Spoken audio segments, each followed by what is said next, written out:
Baik, assalamualaikum warahmatullahi wabarakatuh. Waalaikumsalam warahmatullahi wabarakatuh. Jadi kita sekarang teori sastra. Saya ingatkan sekali lagi pada Anda, dalam konten ada sebagian yang salah. Teori sastra itu dengan karya sastra itu tidak ada hubungan sebetulnya. Tapi untuk melihat karya sastra itu kita harus pakai teori, ya teori sastra. Jangan kita katakan saya melihat teori sastra mimetik pada karya sastra ini, bukan begitu. Kita membedah karya sastra itu dengan teori sastra. Ibaratnya kita mau memotong kue nih, mau pakai parang atau pakai pisau?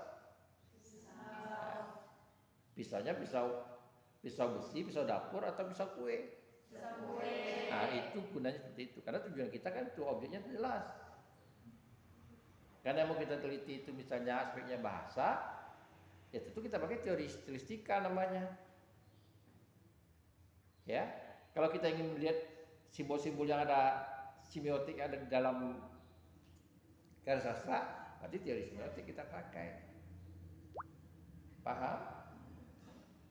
Satu. Yang kedua, Anda jangan sampai heran, Pak, ini kan teori-teori umum. Tidak semua teori sastra itu murni dari teori sastra. Ada sebagian teori itu diadopsi. Kenapa diadopsi? Karena karya sastra itu, apalagi yang namanya fiksi, itu bicarakan kehidupan. Ya, bisa jadi sekarang orang tidak mau bahas, tapi besok orang membahas tentang teori ekonomi misalnya dalam bidang sastra. Karena sastra bicara ekonomi, walaupun tidak spesifik. Ya, walaupun tidak spesifik. Orang bicara ekonomi. Siti Nurbaya kan bicara ekonomi, bicara kemiskinan, bicara tentang, kalau istilah sekarang ini pinjol kan, kalau dulu kan tidak. Dato' Waringin itu kan memang dia tidak pakai media sosial, tapi kalau dia Dato' Waringin sekarang kan pakai pinjol, pinjaman online. Nah itu yang kita pahami. Rupanya sistem pinjaman seperti dulu, yang seperti sekarang itu sudah berlaku dulu. Kenapa? Bisa jadi karena peranan bank waktu itu tidak berperan kali di masyarakat, atau sistem bank. Orang kan malas ke bank itu kan karena ribet. Minta kartu keluarga, minta KTP, minta disahkan lagi gitu. Karena ribet. Pinjol kan tidak. Anda tekan aplikasi, asal tahu diisi formulirnya, tahu nomor telepon yang bisa dihubungi lagi, keluarlah duit. Hari ini aja dia bisa pinjam pinjol, bisa. Tapi setelah itu kalau Anda tidak bayar, diterornya. Bukan hanya Anda, HP Anda mati, siapa yang Anda rekomendasikan? Diteleponnya terus menerus. Dan dia punya kaki tangan. Nah itu. Dan dia sistem bunganya bisa jadi bunga berbunga. Tahu bunga berbunga? Misalnya bunganya 10%, Anda tidak bayar, nunggak. Jadi itu di 10% itu dibunga lagi. Misalnya Anda harus bayar sekarang ini 1 juta, dengan bunga 10%, berarti 1.100.000. Tidak bayar bulan ini, berarti besoknya bukan 1.100.000, tambah lagi. Itu bunga berbunga. Ya, dan itu dalam masyarakat udah lama. Hal itu terjadi udah namanya macam-macam dananya, sistemnya. Ada istilahnya koperasi, ya, ada istilahnya arisan, gitu. Ibu-ibu misalnya koperasi. Nah, masyarakat tuh enak karena mudah minjamnya. Nah, itu harus diikuti oleh bank, ya kan? Cara minjam itu praktis. Kalau bank kan susah. Kita mau minjam, belum tahu seminggu keluar, survei dulu, tanya dulu, ribet. Nah karena itu orang banyak lari ke pinjol. Tapi kalau seandainya itu pemutaran Anda cepat, kenapa tidak? Gitu. Ya, karena dia bisa jangka pendek pinjam. Anda perlu duit nih, ada kendaraan murah, lalu bisa Anda jual. Anda beli, Anda bisa jual. Kalau saya pernah gitu, hanya memindahkan barang toko. Waktu bulan puasa, dulu ada apa? Agennya Levi's, celana jeans.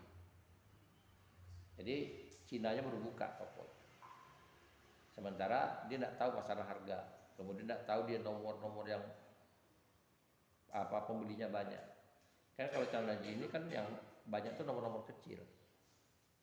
Ya, yang nomor size besar kan kurang laku. Nomor-nomor kecil. Jadi ditanya harga pasarnya lebih kurang hampir sama. Tinggal teman saya katakan, udah hitung semua saya beli. Bingung Cina. Lalu dia tinggal pindahkan aja tokonya. Isi barangnya tinggal pindahkan aja ke beberapa toko. Meledak duitnya. Itu orang dagang, orang bisnis. Sama juga misalnya kalau Anda punya duit, misalnya tiba-tiba ada orang jual ke PP, jual kendaraan perlu duit, memang sebetulnya tidak boleh ya gitu ya. Menurut Anda bisa dijual kendaraan itu 3 juta, orang beli jual 2 juta, ya tinggal beli. Oke, orang bisa laku 3 juta, kita jual 2,5 juta aja lah, untung 500. Dibanding kita deposito, dibanding kita sewa apa, nabung. Nabung sekarang kan belum tahu bunga kan. Kalau kita nyimpan duit di bank kan belum tahu ada bunga. Justru dipotong duit kita. Iya kan? Nah itu, karena itu orang lebih baik orang ke emas. Yang penting jangan pakai emas Jawa. Emas Jawa menghabiskan nanti. Harus emas murni 24 karat. Ya, jangan investasinya di emas Jawa. Pak, saya beli emas, Pak. Emas tapi emas Jawa. Gitu. Baik ya. Jadi kita sudah pertemuan yang ke-8 nih. Terakhir tadi teori apa? Hierarki. Dari pertama apa? Ya. Kemudian kedua?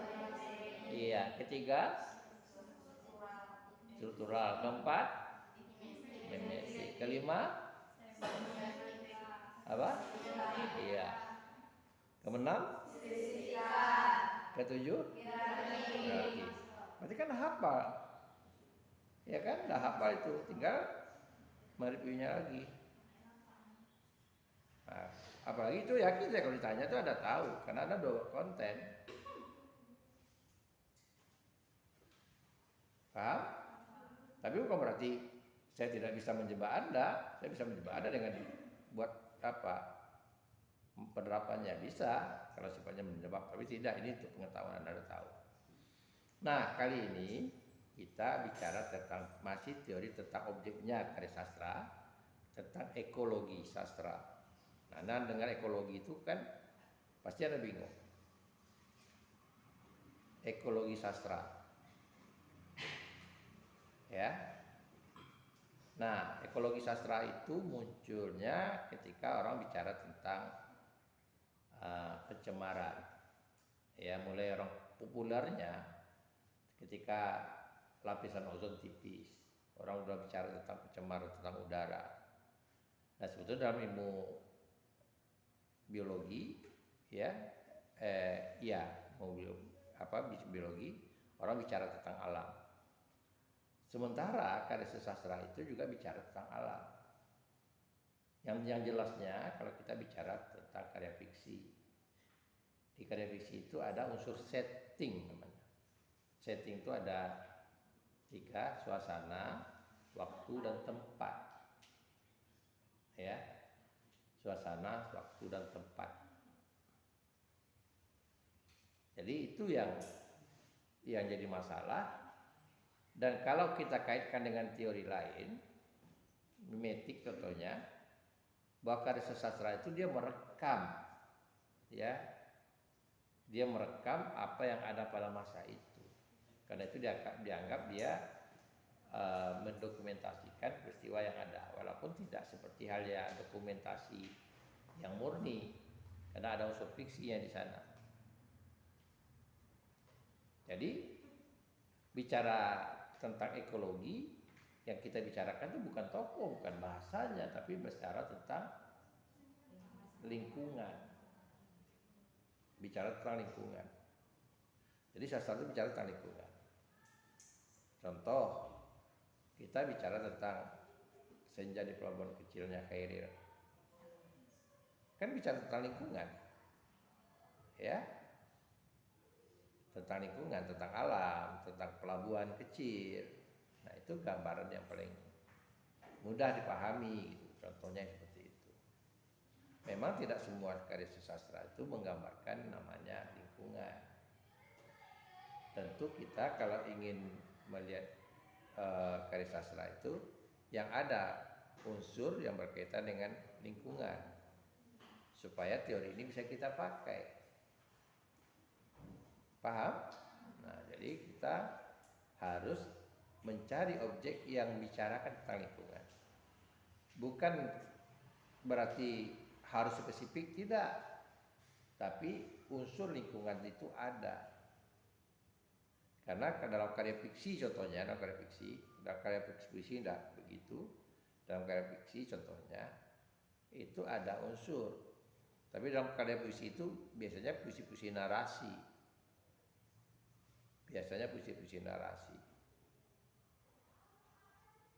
Contohnya kita baca Rik dari Corona di Queen Plaza di stasiun tram bawah tanah. Itu sajanya W. Serendra. Ya. Memang settingnya itu bukan di sini, bukan di Indonesia. Ya. Karena dia di Queen Plaza, Plaza Ratu di Indonesia, Queen Plaza. Stasiun tram bawah tanah. Berarti dia di Amerika. Lokasinya itu di Amerika. Nah, bicara lingkungan gitu. Artinya sastra itu, karya puisi itu sudah bicarakan tentang bagaimana ada kehidupan kota itu ada stasiun di bawah tanah. Walaupun kita itu belum. Ya. Kalau ada ke Malaysia itu ada stasiun bawah tanah. Ada mau naik kereta di Malaysia itu ada stasiun bawah tanah. Jadi kita turun dari mall, kita ke lantai nanti kita naik di bawah tanah. Nanti muncul keluar kemana kita tidak tahu, ada petanya gitu. Sesuai dengan tujuan kita. Salah. Jadi itu teori ekologi itu. Jadi teori ini diadopsi dari teori lingkungan, teori yang ada di dalam ilmu lain. Tapi sekali lagi saya katakan ini bukti bahwa karya sastra itu juga membicarakan tentang disiplin lain, ya seperti kemarin. Kalau sastra bicara tentang teori estetika memang dekat karena bahasa, tapi bicara nanti ada lagi bicara psikologi, ya. Nah ini saya tidak mau menambah jadi 2-3 teori, nanti ada bingung. Sekarang hari ini kita bahaskan tentang ekologi. Paham? Anda baca apa itu teori ekologi sastra? Teori ekologi sastra itu apa? Ya silakan.